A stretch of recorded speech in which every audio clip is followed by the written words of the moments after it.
মুফতি আমির হামজা সাহেব এখন সবচাইতে বড় উপরওয়ালা বলতে আর কেউ নেই, এমন একটা কথা মুফতি আমির হামজা সাহেব বলেছেন। এটাকে নিয়ে তর্ক বিতর্কের কোনো শেষ হচ্ছে না। প্রত্যেকটা নিউজ চ্যানেল বিভিন্ন টাইপে সেই নিউজটাকে করেছে, ফটো কাটে তৈরি করেছে।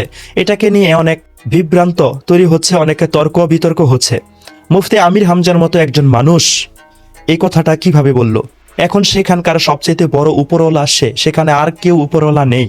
অনেকেই এটাকে দোষ হিসাবে দেখছেন, অনেকে আবার কথাটাকে ঘুরিয়ে পেঁচিয়ে সে কোনো দোষের কথা বলেনি এমনটাই প্রমাণ করার চেষ্টা করছেন। এখন আমার কথা হচ্ছে, মুফতি আমির হামজা সাহেব এমন একটা কথা বলার কারণে যদি সে দোষী না হয়, সে যদি অপরাধী না হয়, এটা যদি কেবলমাত্র একটি উদাহরণ হয়ে থাকে, তাহলে ইসলামী আন্দোলন বাংলাদেশের পক্ষ থেকে কোনো একটা কথা বললে সেটা কেন উদাহরণ হয় না? পীর সাহেবের সম্পর্কে আপনাদের ধারণাই নাই। পীর সাহেব চরমনাই তাহলে আপনাদের দলের কেউ বললে সেটা উদাহরণ হবে, অন্য কেউ যদি উদাহরণ দিতে গিয়ে কোনো একটা কথা বলে সেটা কেন উদাহরণ হবে না ভাই? প্রশ্ন রইল জামাতে ইসলাম সেই সংগঠনের ভাই ও বন্ধুদের উপরে। মুফতি আমির হামজা সাহেব এখানে যেভাবে কথাটাকে বলেছে, সে কথাটা কিন্তু স্পষ্টভাবে আল্লাহর সাথে সে নিজেকে শিরিক করেছে।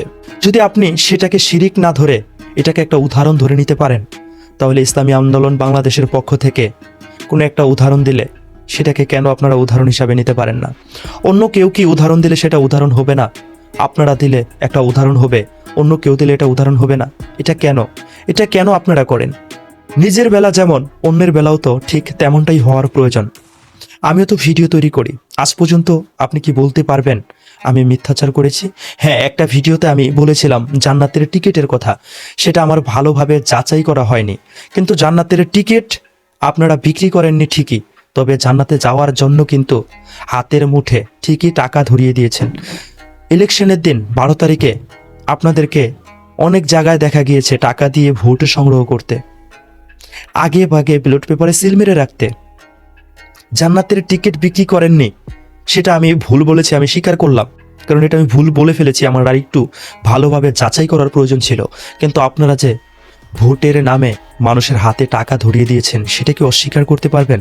আপনাদেরই দলের আরেকজন মানুষ মাইকে কিন্তু বলেছিল, আমি কবরে গিয়ে ঘুরে এসেছি, দেখেছি কি আজাব কি আজাব কি আজাব, সেই আজাব থেকে বাঁচার জন্য আমি জামাতে ইসলাম সেই সংগঠন করছি। এই অন্ধকার খবর কাজ চলে না, এমন এক অন্ধকার খবর আমি নিজে চোখে দেখি। আদাব কি আদাব কি আদাব। এই কথাটা কিন্তু হয়তো আপনারাও শুনেছেন। তাহলে এই কথাগুলোকে আপনারা কি উদাহরণ হিসাবে নেবেন? আর ইসলামী আন্দোলন বাংলাদেশ কোন একটা কথা বললে সেটা উদাহরণ থাকে না, তারা অন্যরকম হয়ে যায়। এই দৃষ্টিভঙ্গি কেন? এই দৃষ্টিভঙ্গি আপনাদের চেঞ্জ করার প্রয়োজন।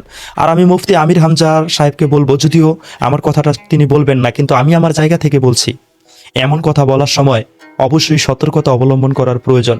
একজন মুফতি সাহেব, একজন এমপি সাহেব, দ্বিতীয়ত উনি একজন ইসলামিক দলের এমপি, তার কথার ব্যালেন্স আরও রাখতে হবে, তাকে আরও সতর্কতা অবলম্বন করে কথা বলতে হবে।